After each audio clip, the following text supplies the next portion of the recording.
What's up, guys? We're back at it. Lesson 6.6 part 2. Good job. Boom.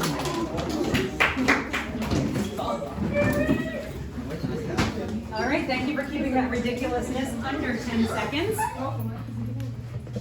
We will not be devoting any more of this class time to any more ridiculousness. So please stay focused. Although I will admit, there is going to be a good amount of ridiculousness during this lesson coming from me, and you're going to want to be ridiculous too, and you're not allowed to be. Only I'm allowed to be ridiculous from this point on. Okay? That's my class rule.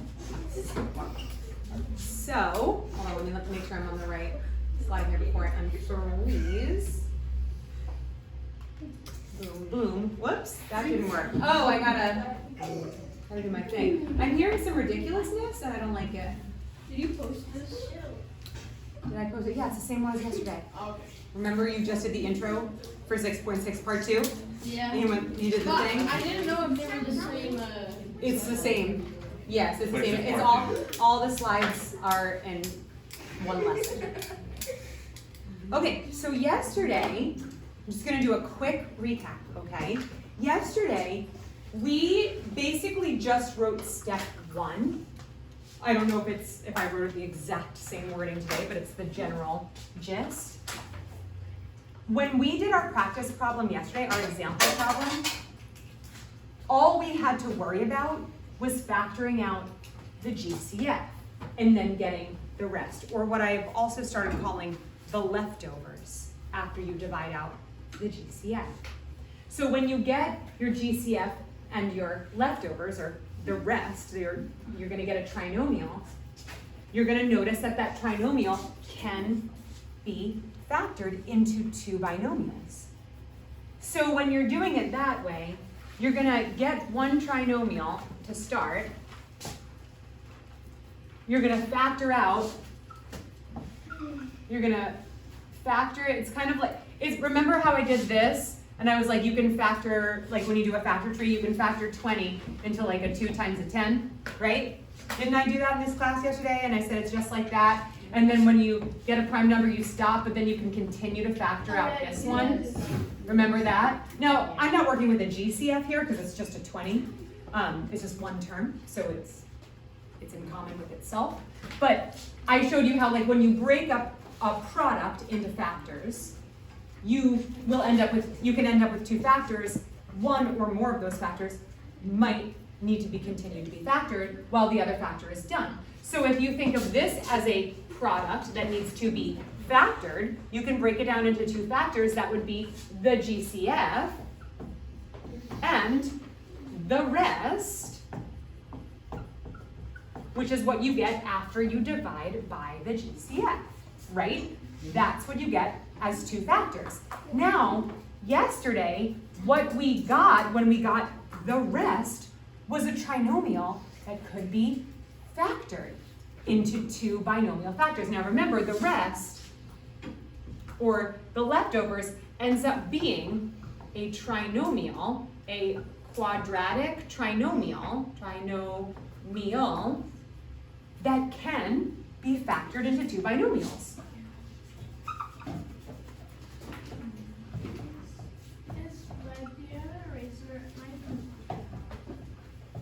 I don't, sorry.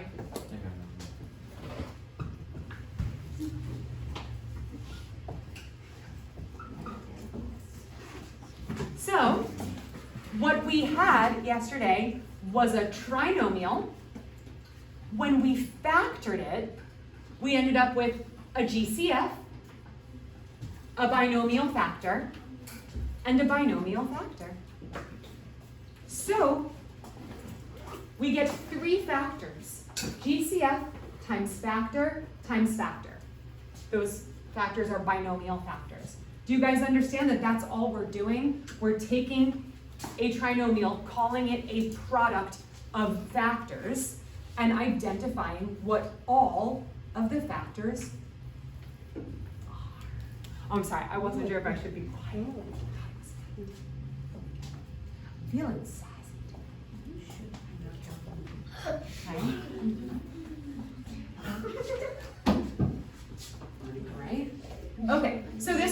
me kind of explaining really what is happening when we are factoring a trinomial by pulling out that greatest common factor, by factoring it out. Remember, GCF, the F stands for factor, right? It is a factor.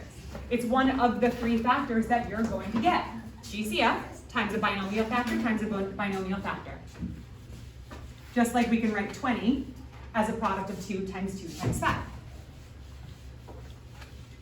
Okay, and so that example yesterday that we worked pretty much the whole period on, all we needed to do was this one single step. Now, of course, within that one step, there were little baby steps, like how factoring out the GCF, dividing by the GCF, getting the rest, and then when we factor out the rest, we have to find the two numbers that multiply to get this, and then that add to get this. Lots of baby steps in there that we had already written in previous lessons, but overall, this is all we had to do.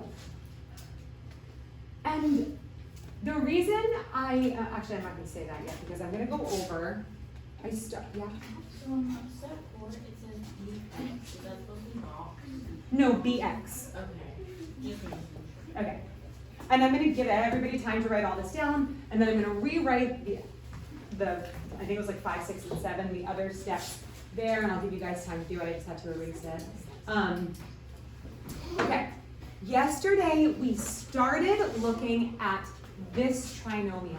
And remember, I told you guys to close your notebooks, and I allowed you guys to just pay attention to follow along.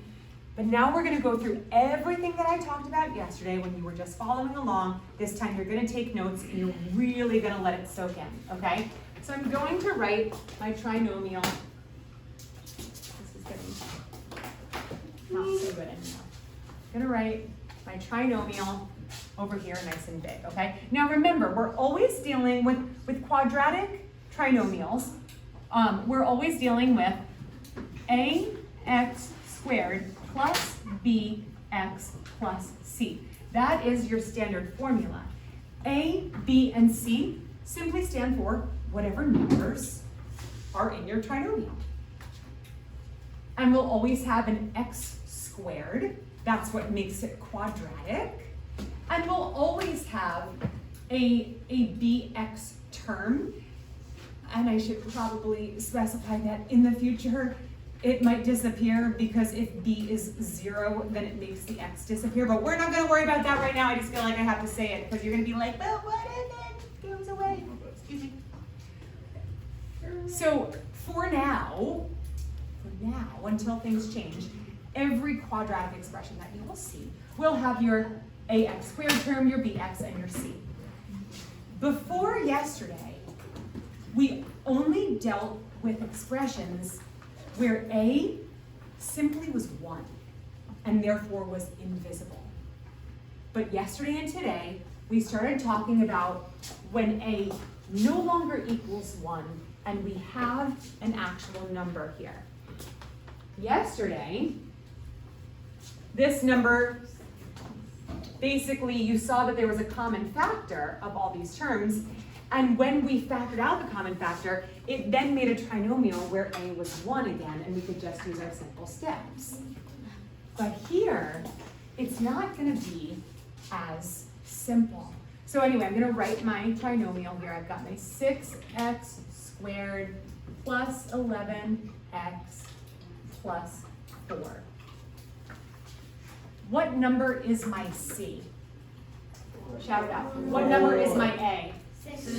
And what's my b? 11. Good. I did it out of order just so I knew you guys were like really paying attention, okay? So, but because A, B, C, it's in alphabetical order, your A is first, your B is second, and your C is third, and it's always the coefficients, your constants, okay?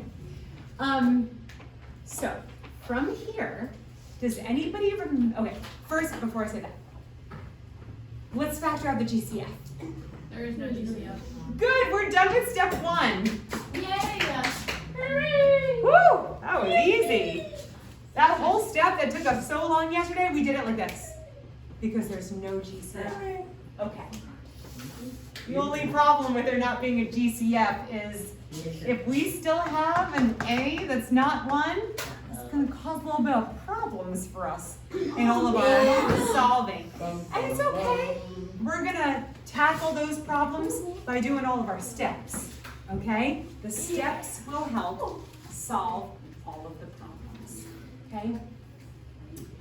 Do you guys remember what the first thing I said, and I know this is tricky because you didn't take notes on it, so I told you to put away your notebook. Do you remember what I said about what you need to do? Yeah. Very good. I owe you a Jolly Rancher. I just ordered Jolly Ranchers from Amazon, so they'll get here in a few days. Yay! Jolly Ranchers. Okay, just remind me, okay? In order to do your boxes, we're still gonna do our boxes. In order to do those boxes, we need a new product. We can't just use C as our product anymore. We have to incorporate A into that product. So when we do our boxes, to get the product, we need it to be A times C, which is 24. no. Remember, A and C are just the numbers, not the variables, not the whole term. So 24. Okay? The great news is the other boxes for the sum, same as before. Good old B. That's our sum. So your product is a big change. Your sum, just like the other ones. Okay? Yes? What would be 6 times 4?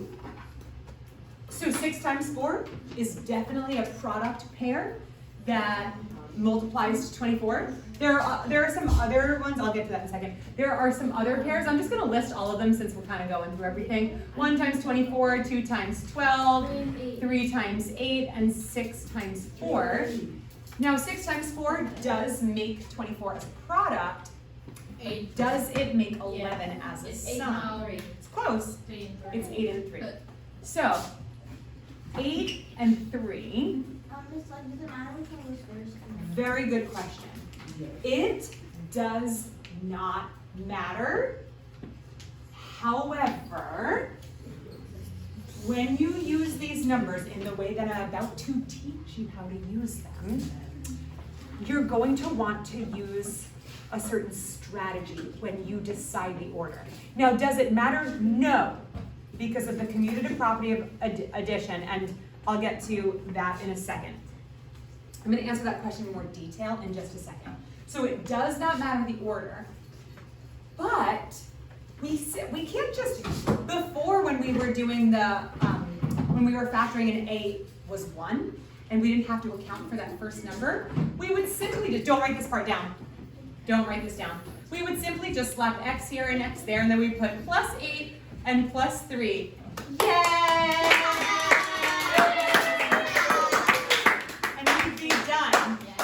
You'd still be like, I don't get it. You're gonna wish it was like that now. You're gonna be like, I wanna go back to where I thought I didn't get it. Because it's about to get crazy, okay? So, I wish it could be just that simple where we get our pair of numbers and then we just put them here. But wait, if I were to FOIL and check this, x times x is x squared. That's not what it says. And then I'm going to multiply and I'll get my 3x and my 8x and I'll get 11x. Yay! But then I multiply my last and I get 24. Oh, I know which one. That's not right. That's not right. So that's why this is no longer going to work for these problems. That's why I said don't write that part down. But we're still going to use these puppies. We're going to use them real good. They're going to be a big help for us. Do you agree? Do you agree that 11 has the same value as 8 plus 3? Yeah. Okay. So like if Lex asked for 11 cookies and I said, sure, here's 11 cookies, here's a plate of 8 cookies, and here's a plate of 3 cookies. Is he going to be like, I asked for 11? No. And then be like, that's the same thing. Unless you don't give him the 3 plus 8 plus 3 is 11. Unless he's like. So do you agree that it has the same value? If I owe Uriah $11, I can give him $8, and then I can give him $3, right? Same value. I'm going to show you how using 8 plus 3 as the same value as 11 is going to help us rewrite this trinomial into as a polynomial with 4 terms. Oh yeah, we're gonna make it more complicated in order to make it more simple. That's how math works a lot of the time. Yeah, We gotta right. get more complicated to make it simple in the end, okay? And I know you're gonna be like, why are we doing this? I promise you I'm gonna show you, okay? Now, when I rewrite this, I'm going to, okay, I'm turning a 3-term polynomial into a 4-term polynomial. That means one of those terms is going to be rewritten. Which term do you think it is? X squared. Nope, 11. the 11x. It becomes 8x plus 3x. Yes. How do you know? You just kept. Really? Really? Bro, you're smarter than this. Oh. No, I know he's reading the slides. It's just, that's fine. It's just, it's not, okay, that's fine. Great job, Bo. Keep reading, Bo. At least he's reading. That's great. Okay, so we're gonna rewrite this. Everything, my first term and my last term are going to stay the same. I've got my 6x squared. My last term is still gonna be plus 4. But my middle term, I'm going to break up my 11x into 2 terms that equal 11x. And we said that since 8 and 3 equal 11x, or 8 and 3 equal 11, 8x and 3x could equal 11x. It's kind of like, you know how when you combine terms, you could combine 8x plus 3x to get 11x? We're kind of uncombining. It's a weird word. So 11x can be broken up into 8x plus 3x. And yes, it's going to get more complicated before it gets more simple. Yeah? It's kind of like when we had the exponents, we had to go backwards to solve the problem. Remember how I had the exponents and it was like it was Yes. problem, we had to go backwards. Yes, that's what math is. It's like going forwards and backwards and then doing it again and again and again until you want to just give up. Oh, got chatty. Got very chatty in here. Do you mind if I continue? Or did you guys want to keep chatting for a minute? Okay. Do you like when I'm snarky and sarcastic, or is it sad? You like, okay, thank you. At least I got one fan of snark. A snark fan. Snark week. It's snark week. Okay. So the reason I'm making this more complicated is this. Now again, I'm gonna go back to Lily's question in a second. She asked earlier, she said, does it matter which one comes first? Yes. No, but there's a very specific reason that I ordered it with the 8x first and the 3x second. You could switch them and it would work totally fine. But you'll probably see as I'm doing this why I prefer to order them like this. Yeah. Is it because they're like 2 high numbers and 2 low numbers? No, but I like how you're trying to see if there's a correlation with like this and this. Okay, you're right about that. This method is called factoring by grouping. There's also factoring by substitution. It's like the worst. You don't want to do it. This one's actually the easier method. Okay, so what I'm gonna do is, there was no GCF of this trinomial, and that kind of stunk, because factoring out the GCF and then factoring out the trinomial was really easy.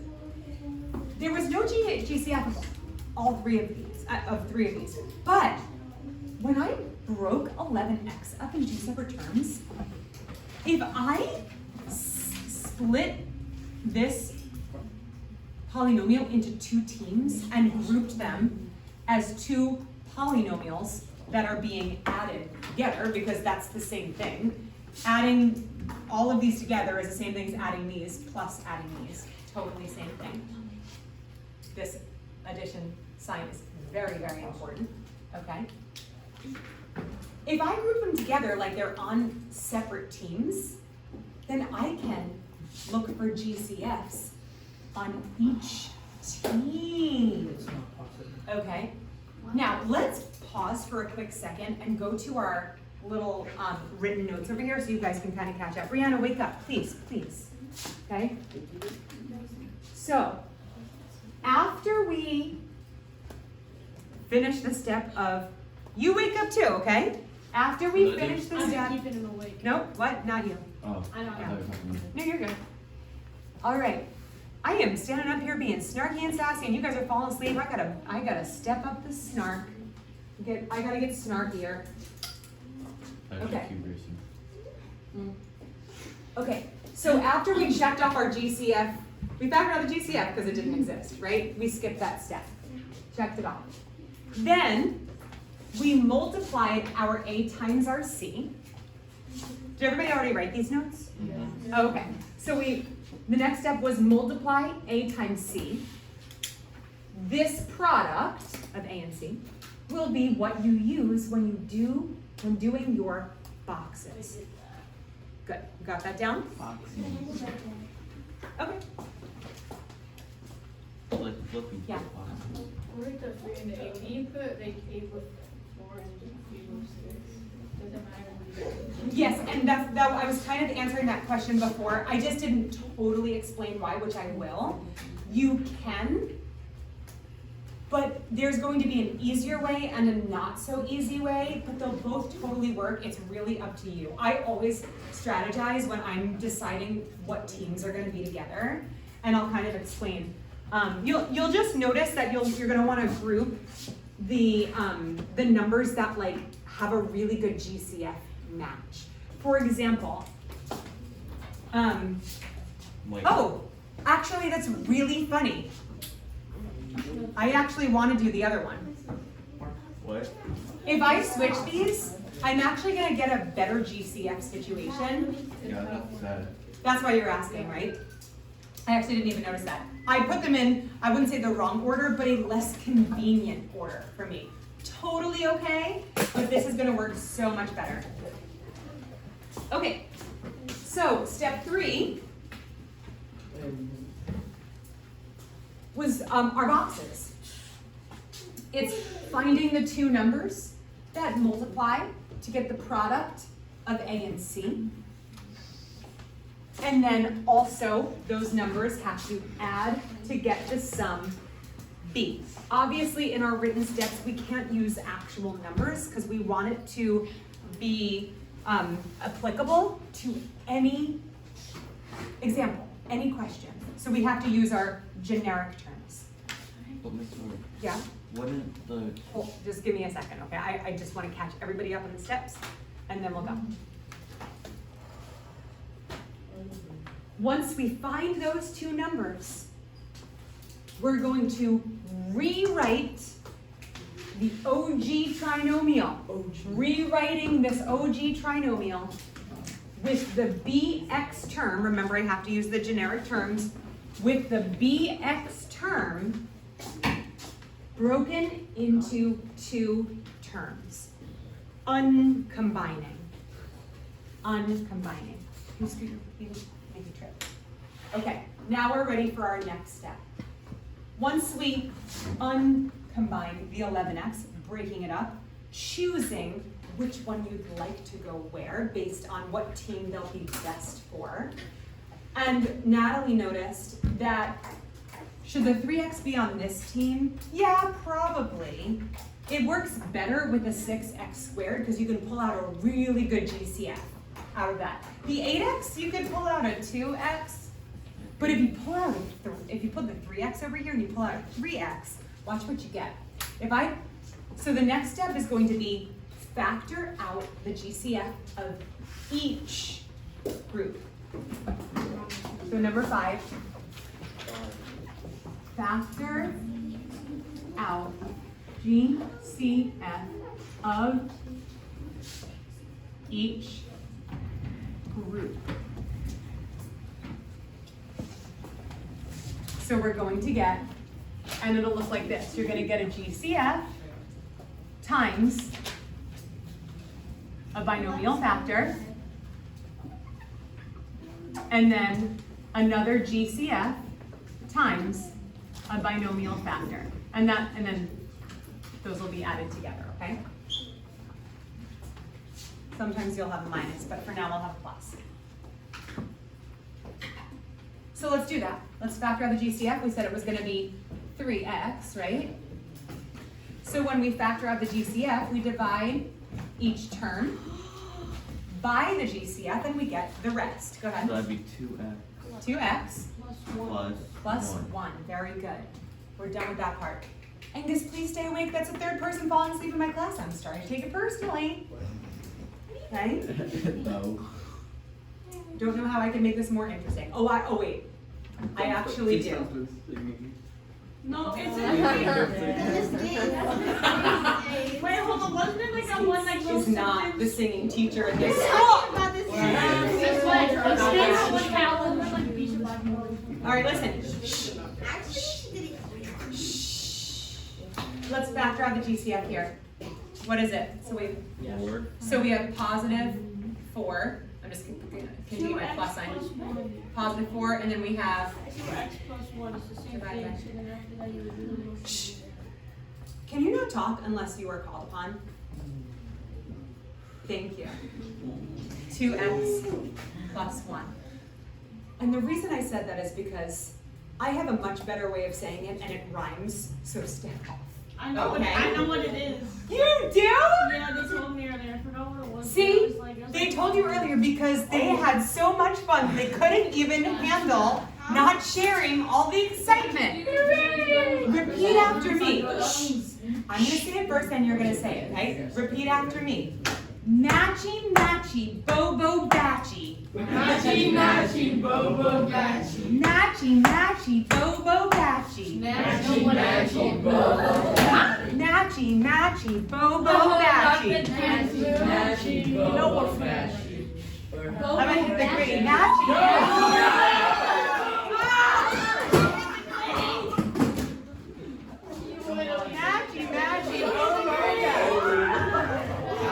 Are you offended by my gritty? Yes. Let's give you a better gritty. She's a teacher. Let's She do it can't better. pick the gritty. Let's do it better. Please. Let's do it better. Yeah, what? No.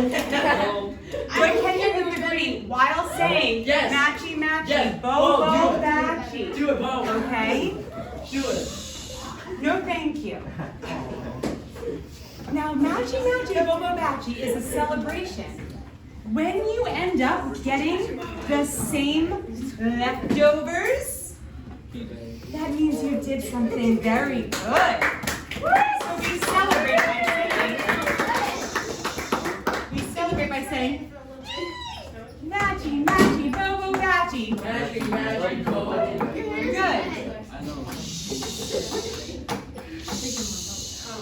Okay, so let's write that into a step. And yes, I'm going to write matchy-matchy, bo-batchy in my step. You won't find it in a textbook. This is the Mrs. Legg textbook, okay? Is it Bash? You should make it extra company. I think Bash. Bash. Because when we pulled out, we found our GCF of 8x and 4 is 4. Divide each one of these by 4. Oh, okay. And you get the leftovers or the rest. Okay. Okay, and then we matched. Okay, so after we factored out the GCF, whoops.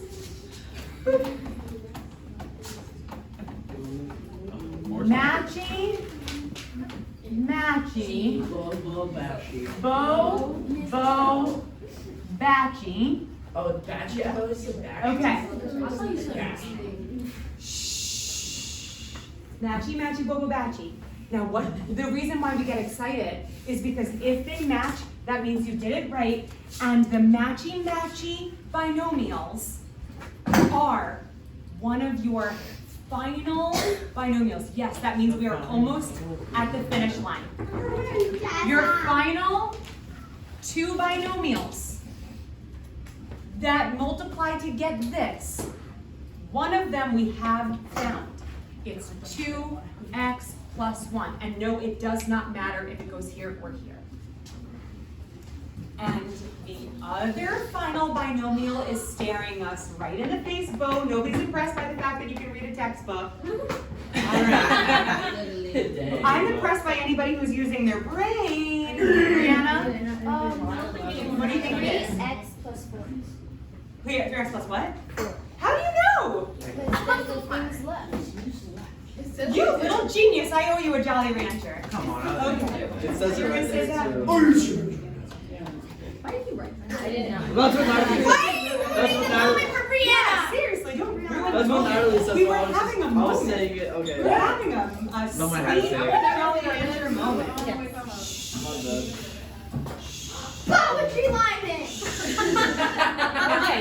Throw something at her. Hey guys, I'm up here, okay? Matchy-matchy, bo-bo-batchy is one of your final binomials, okay? Your other final binomial is your GCFs. 3x and positive 4. 3x and positive 4. So is your GCFs, okay? So what your final thing is going to look like is two binomials, GCF plus or minus GCF, okay? I say plus or minus because eventually you're gonna get negatives. Your best is only I had to do the twist and twisties.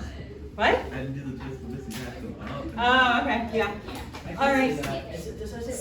So your first binomial, and it doesn't matter which one comes first, but one of You can't read it.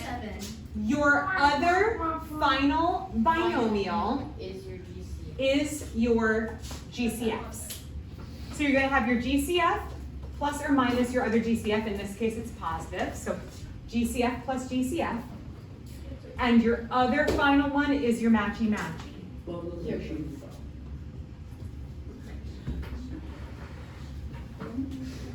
Matchy-matchy, bo-bo-batchy. So It's a lot of steps, right? if the GCF, so like, if 4 was negative, would it be minus? Yes.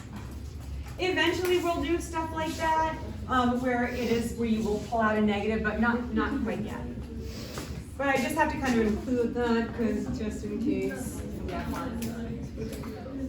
Wait, are we gonna try it? I'm gonna sleep, baby. Yeah, girl, that's a great idea. Thank you for that idea.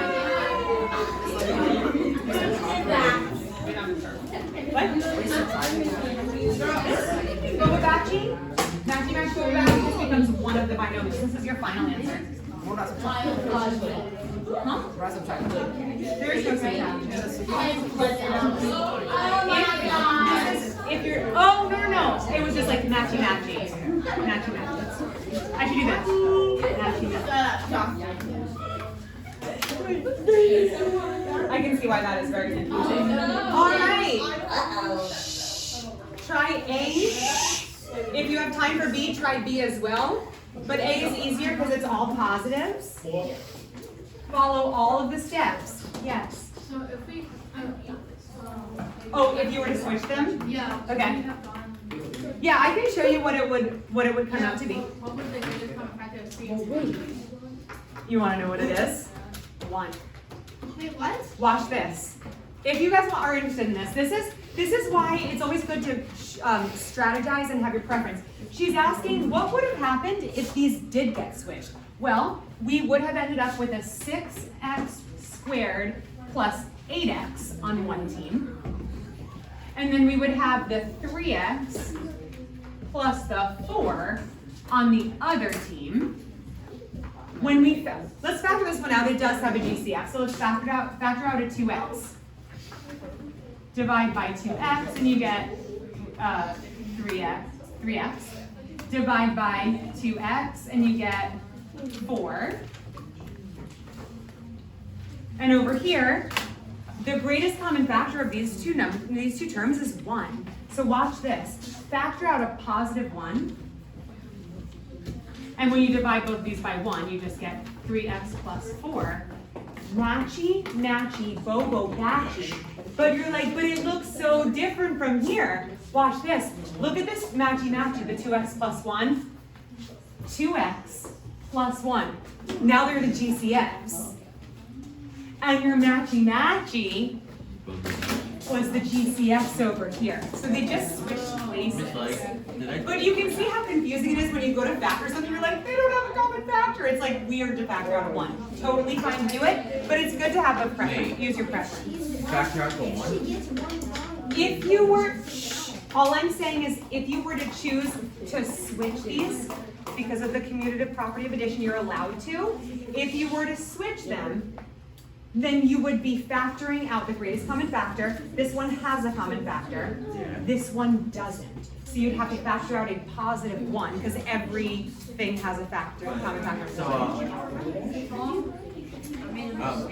This one, the numbers don't add up. Then you did it wrong. Ow, I did. Did you do A times C? Did you follow all the steps? You know, I think I might have accidentally still around. Okay.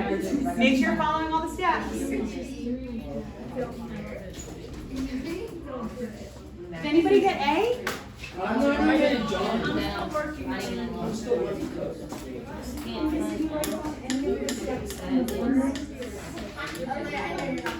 Oh, you have to be A? Oh, good, good, good.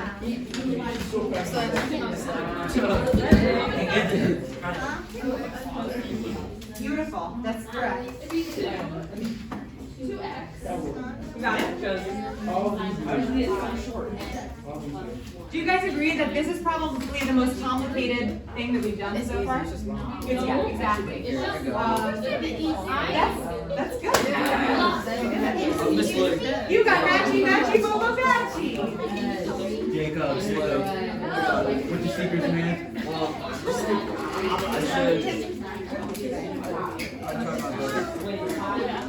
What am I looking at here?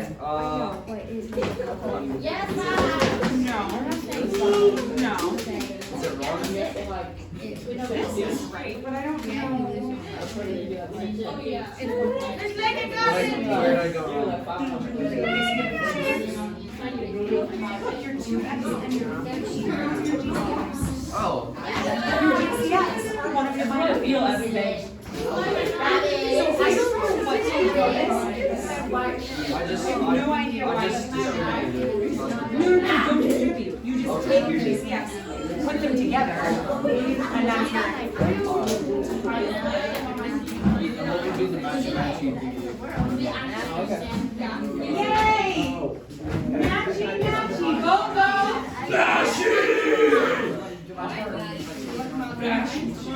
We ate that one up.